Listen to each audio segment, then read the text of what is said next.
Hi and welcome. I'm John and this is Unique Wargaming. Guys, welcome back. For everyone that's new, this is a battle report. What are battle reports? What are they all about? You buy your models, you build your models, you paint your models, you put them into a list and you play a game. And that's essentially what this is. So for all my regulars here, guys, I would love, thank you very much. I'll see you in a minute.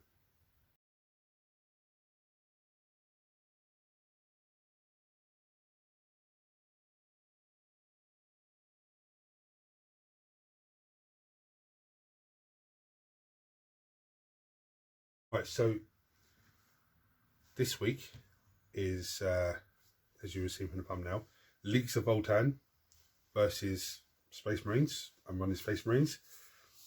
I ran this attachment maybe a month ago.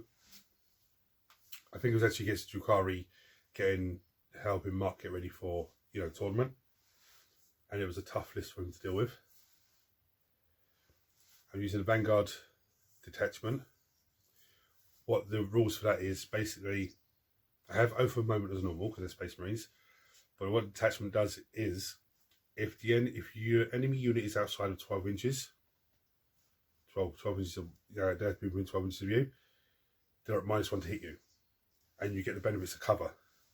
So couple that with the Armor of Contempt stratagem, if you're being hit by like an AP -3 weapon and they're outside of the the 12 inches, you get 1 for cover, play Armor of Contempt, so you're on 2, so that AP3 becomes AP1, which makes a 3-up armor save become a 4-up armor save. It's a big difference. But there's been a few changes on this list from last time.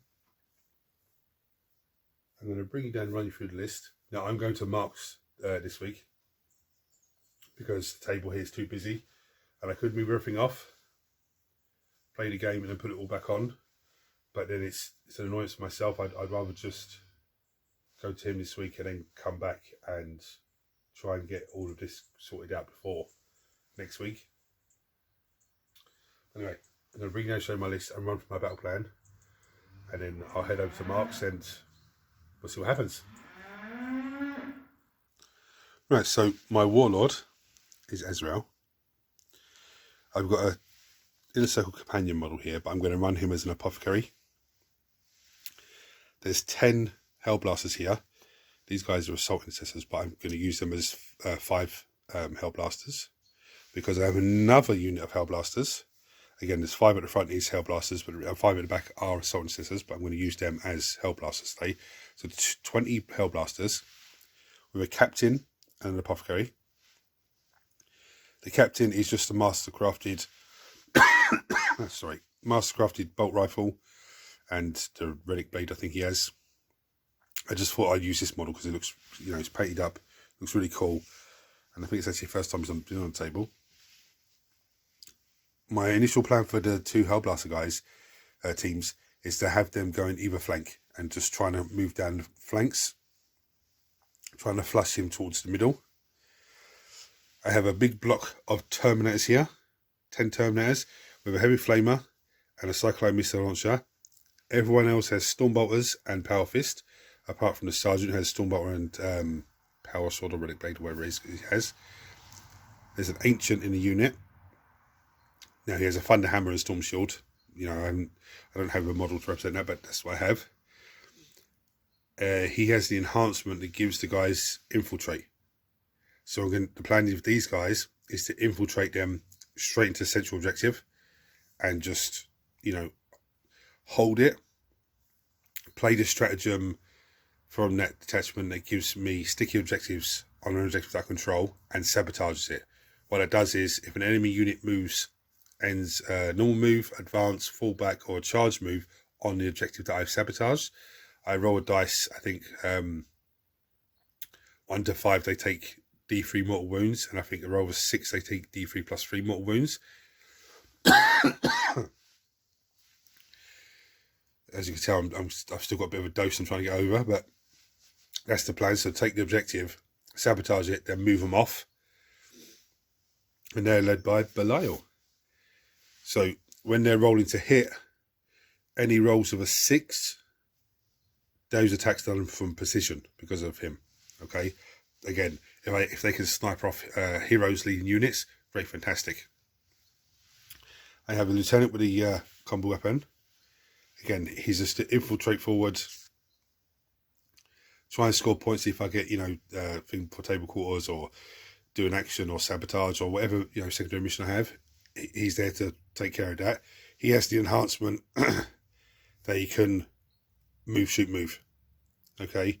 He also has his ability that if an enemy unit finishes their movement within 9 inches of him, he gets a free move. So that's very good.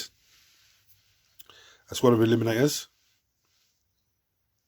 Again, the plan is to infiltrate them forward into a position where they can either just sit there and hold an objective or just ping shots off of people. The sergeant has the rifle that gives the unit move, shoot, move. So again, there's 2 units that can do that, which is nice. I have 1 unit of scouts with missile launcher. Second unit of scouts with heavy bolter. Again, they can infiltrate, but then they have a 6-inch scout move. So the plan is to infiltrate them up to either hold objectives or just to try and support objective. And then scout them into a better position if they need to. They also have the ability that if an enemy unit, at the end of the enemy's turn, if there's no enemy unit within 6 inches of them, I can lift them up and bring them back down in my next turn, which is, again, if I need to do secondary missions, they can come up and go back down. I have a Redemptor Dread. Yeah, you had one last time on this detachment and it actually got blown up and did nothing. But hopefully this time he's going to do some work.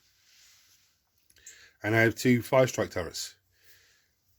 My initial thought for these guys is to put them on my home field objective. As they always do. They overwatch on 4s, so it's great. They're basically a las cannon each. There's basically each one has las cannons, but there are 2 las cannons. Sorry, let me start again. Each one has las cannons. Each one has 2 shots each, and they're twin linked. So it's pretty tasty. Now, don't get me wrong. If there's a better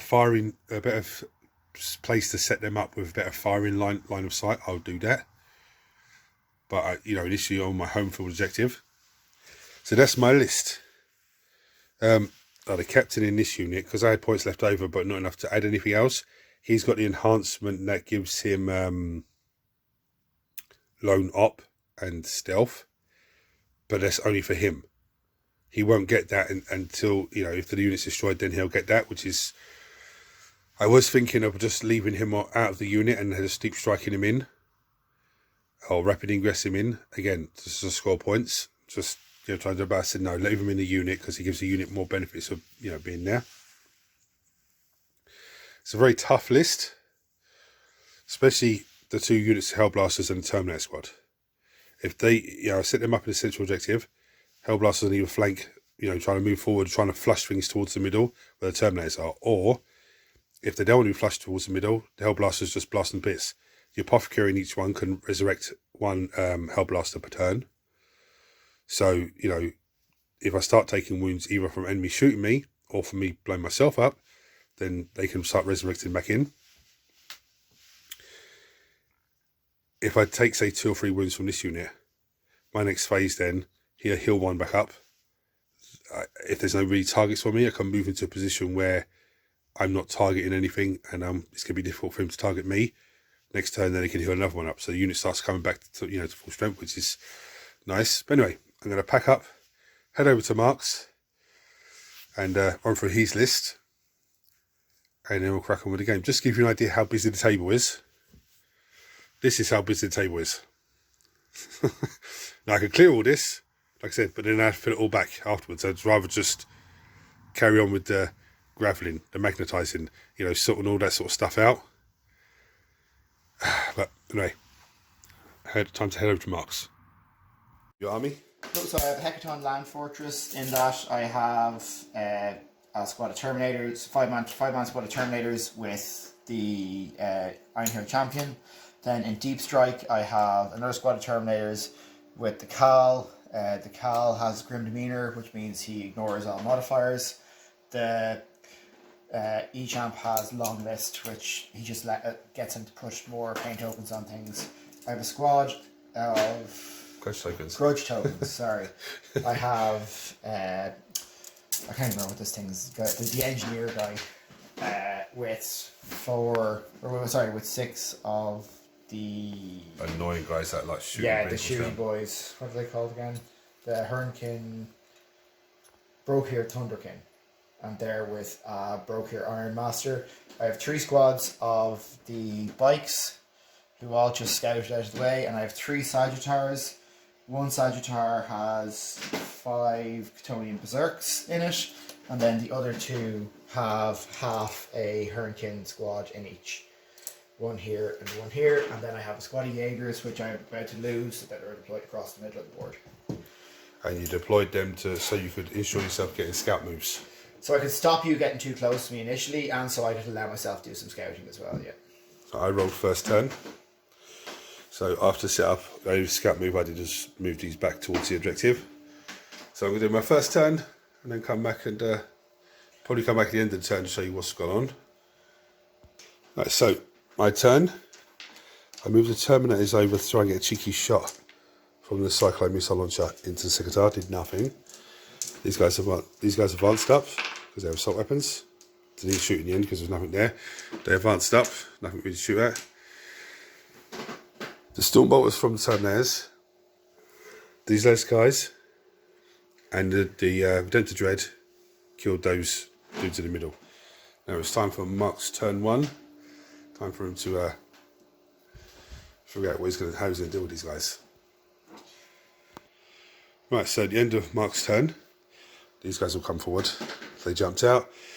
The punk rocker guys jumped out of the vehicle and moved over. He positioned this Sigurtar to try and hide it away from me.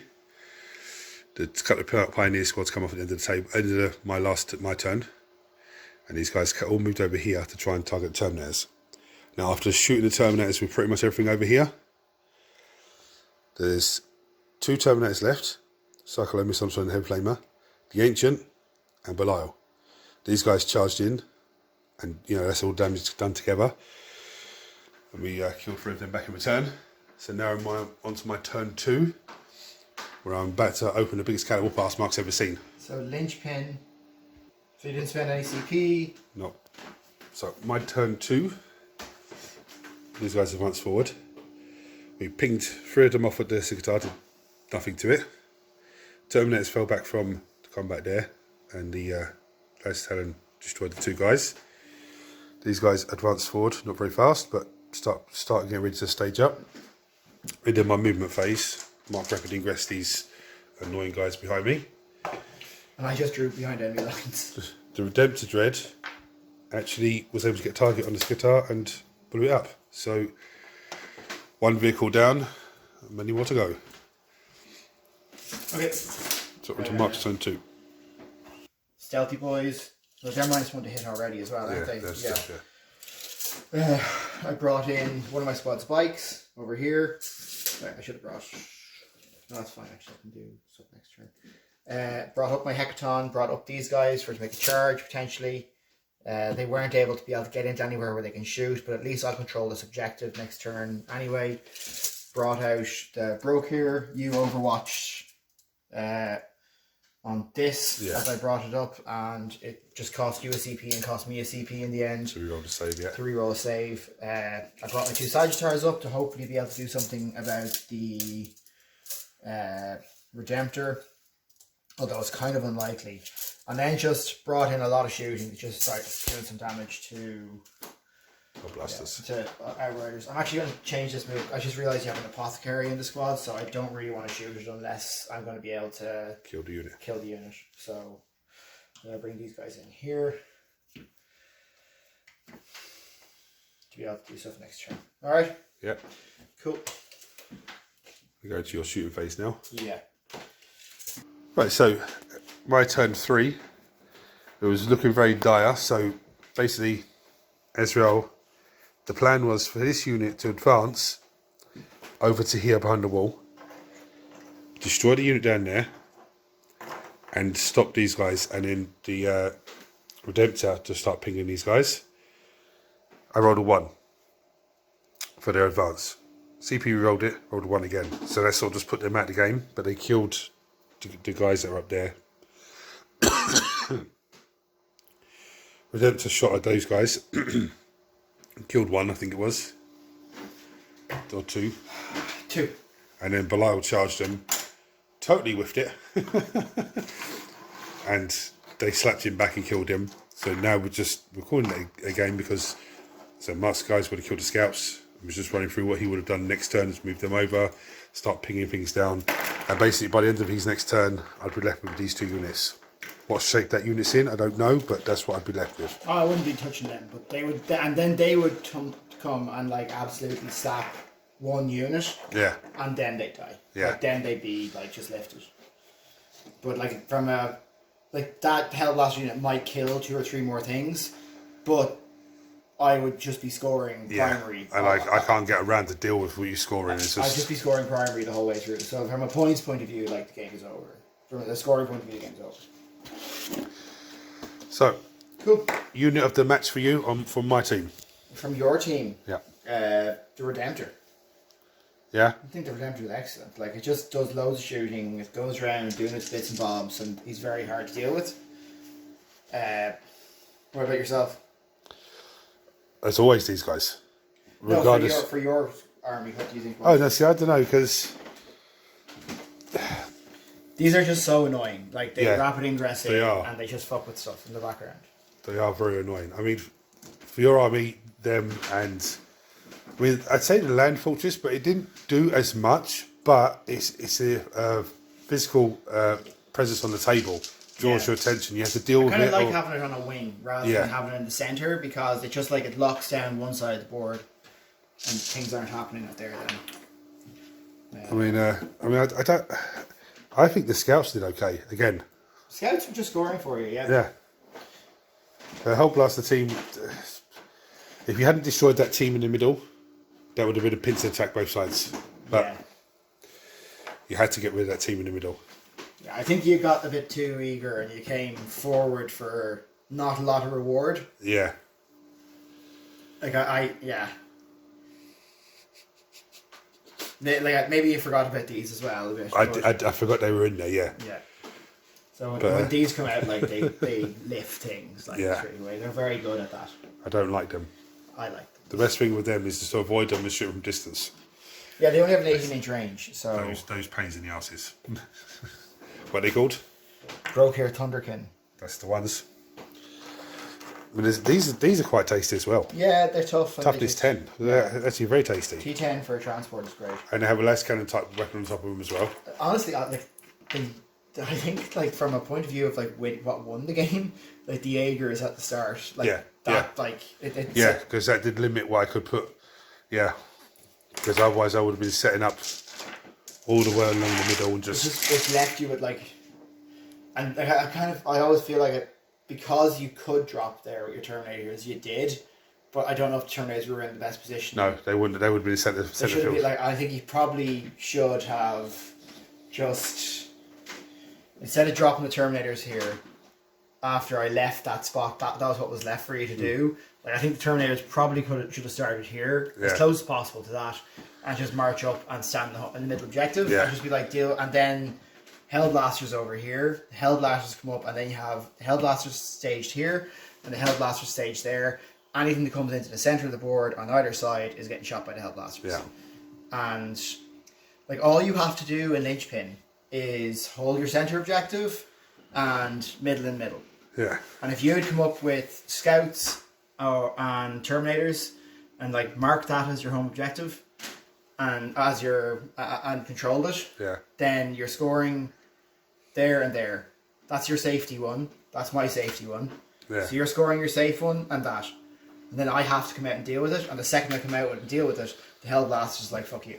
And the thing I forgot was that stratagem that sabotages it. Yeah. But that's for me to remember. I think if you had done like that, if it was me, that's like with the army you had, I would have like Hellblasters here, Hellblasters there, and maybe tried to get Hellblasters up to shoot into the back of my army. But like, this was my safe side of the board, and you put all your big threats over here, and I was able to deal with them without really putting myself in too much risk. Yeah. But that was a 400, 500 point unit? Yeah, I think it's about that. Basically did fuck all. The ancient, I think it's about 110 points. Yeah. And then below us, I think it's about 90 points, 95 points, something like that. Yeah. So like and then it's 390 point Terminator squad. Yeah.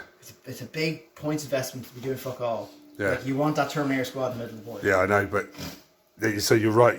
Where you set them up, they did limit me. Yeah. And I did say, okay, let me put them down there and just. Next time you play Votann, take the first drop. Yeah. Yeah.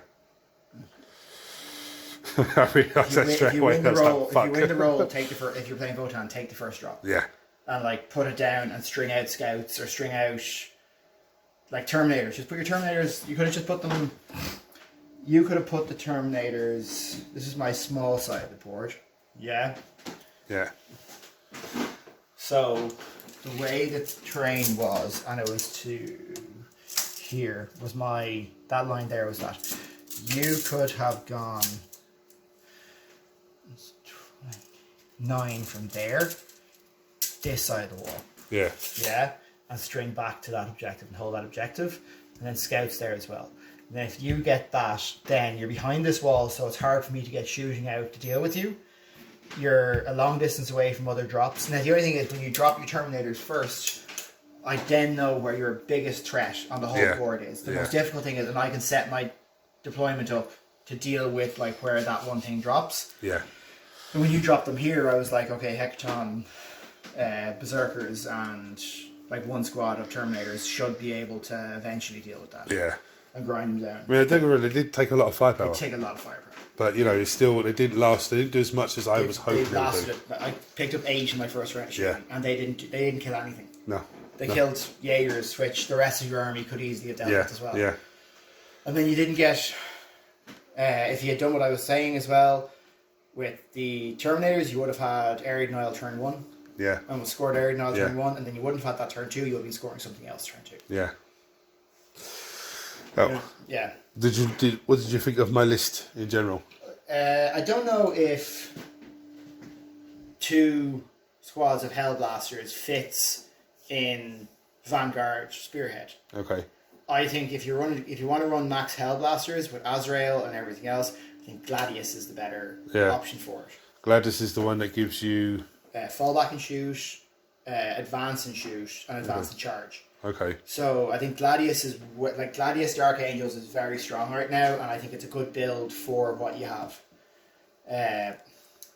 Because the strat support for it, you can get extra AP. If you can put things into doctrines, I think the captains work a lot better in. Is that the one Gladius. you start in tactical and you go to assault and then? No, it's not that. That was what happened in 9th with any Space Marine. You start in that. So Gladius, you have.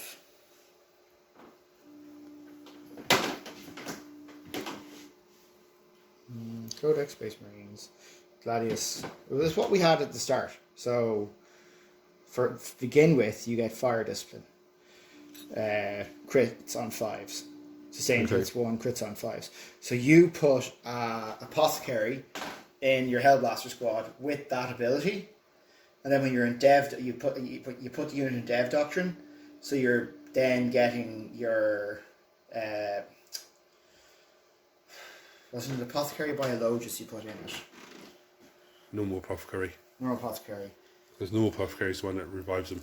Yeah, no, it's not the Apothecary. There's a way of doing it. Azrael does crits on. He gives them sustained hits. Yeah. So if you can put in a lieutenant and give that unit that thing, then you're getting sustained and lethal on 5s. Yeah. On that squad, on a 10-man Hellblaster squad. That's you're not getting too your bad. value out of your Hellblaster squad now. Yeah. Because you're getting lethal and sustained out of it. They're just anything you point them at, they kill. Yeah. Then that's the enhancements. So this is it. At the start of command phase, you can select one of your combat doctrines listed below. Until the start of your next command phase, the combat doctrine is active and applies to all Adeptus Astartes units. So, Dev Doctrine. That was a close game. Very close game. I did concede because there was one point where I was ahead on points. I think it was 29 or 28 to like 13. So I was well ahead on points. The problem was I didn't have enough troops to keep the points going, because he would have just, you know, slowly took one unit out and I wouldn't have been able to keep scoring points. Really enjoyed the game, very good. My first biggest mistake, I run the roll to see who sets up a unit first. I let him set a unit up first. I should have learned from last time. So he set the guys up in the middle, Jaegers I think they're called, and just spread them out. So it limited the space I had to place infiltrating units. That's why I'd set terminators up on the far side. Again, when I set the terminators up there, I should have set them up in a way there that they weren't exposed past the wall. Even though I went first, that was a big issue. But I should just set them up so they were a block hidden behind the wall, and then just carried on blasting them and just let him come forward to me, and then come out next turn and start blasting. But yeah, that unit he set up there was to string them out and stop me from doing infiltrators, which is a great job. You guys see that on this route report, and if you play leagues or thinking of playing leagues, there's a great idea for you to how to stop an enemy from, you know, infiltrating, and how to stop the enemy from scouting ahead of you, because they can't scout if it's a scout move within 9 inches of you. So again, that's a great thing. If you're 9 inches from their deployment zone, you spread out across a big enough space, they can't scout forward. They can't place infiltrators in their space. They have to, you know, and just that one move alone, it didn't win him the game, but that was a big twist on my plan. So I think if those terminators would have been in the middle, you know, set them up in the middle like I wanted to, it would have been, you know, come deal with me. I'm going to sit here and score points, crack missiles, you know, the odd storm bomber shots, because you're up -1 because you're outside of 12. As soon as you get within 12, if you don't charge me, I'm going to come forward and charge you. You know. But no, I really enjoyed it. The Redemptive Dread was actually brilliant today. First time we got to shoot it and do it, because last game we never got no shots off. It's come forward and just got, you know, Dark Lance to death. But this time, done very well. I'm actually thinking about a second one. Maybe. I won't be running this detachment again on Space Marines for a while. I want to try a few of the down detachments, and the actual Deathwing detachment I haven't actually, you know, in a circle I think it's called, for the Death Guard, for the Dark Angels anyway. I haven't run that for a very long time. So, you know, there's lots of different choices there, but they won't be on the table for, you know, for at least 2 or 3, 4 weeks, something like that. I do have a Necron list that I designed to go against Mark's Space Wolves, and Mark was putting together a Blood Angel list, you know, to face against them. But when we spoke earlier, he said to me, look, is it okay if I throw the Space Wolves at them just to see what I can do with them? You know, because it's a very tough list, a very, very tough list. And I said, yeah, that's what they're designed to go against. He also said to me, the Demon list that I ran against the Grey Knights, which I think was last week's game, I think it was, he said to me, he was watching the video and heard me say that the list was designed to go against the Drukhari. And I explained to him, yes, I'd done the list to go against the Drukhari for the tournament, to give you something really hard to face in case you come across something similar on the tournament. So he's very keen to use the Drukhari list against them. Now, I'm not saying that's next week. There could be, you know, 2 weeks' time, or it could be just after Christmas. I don't know, but again, this, you know, it's stuff to look forward to. So if you've seen this for the first time, guys, hit the subscribe button, because it costs you nothing. Turn your notifications on so you don't miss anything. Everyone smash the thumbs up button so it triggers YouTube says video have more and more people, which makes this amazing community of you guys grow even more. Any comments or anything, chuck them below as always. If you have any comments about my army list or Mark's army list, chuck them below. Almost had it this time. Almost had it. The closest I've come was against the Drukhari, and I think it was actually Necrons, and he pulled a secret mission, and that's what won him the game. That's the closest I've came. But these guys came close today. I just ran out of troops. I didn't really run out of troops. I had Hellblaster Squad, Redemptor Dread, and that's pretty much it. But the captain was in the middle there by himself. He would have got shot and charged, and those two units, the Redemptor and the Hellblaster Squad, they would have done significant damage, but I wouldn't have been able to capitalise and score points. The Redemptor Dread was on an objective, so if I let one go, you know, I've then got a, you know, I should have played the stratagem for sabotage, which I kept forgetting about. It's a brilliant stratagem, I kept forgetting about it. I think if I had played that, it might have been a little bit different. Not totally, because he would have still come in and took my home field objective. I don't know, it's a good game though, and I really enjoyed it. I just had to concede with only two viable units on the table to deal with all of those. It would have been a total uphill struggle, especially the guys with the big heavy weapons, that anti-vehicle 2+ or something with death wounds. As soon as they would have got to the Redemptor, they would have minced them to bits. But anyway, thank you guys for watching. Hit the buttons for me. Comments below as always. Until next time, take it easy.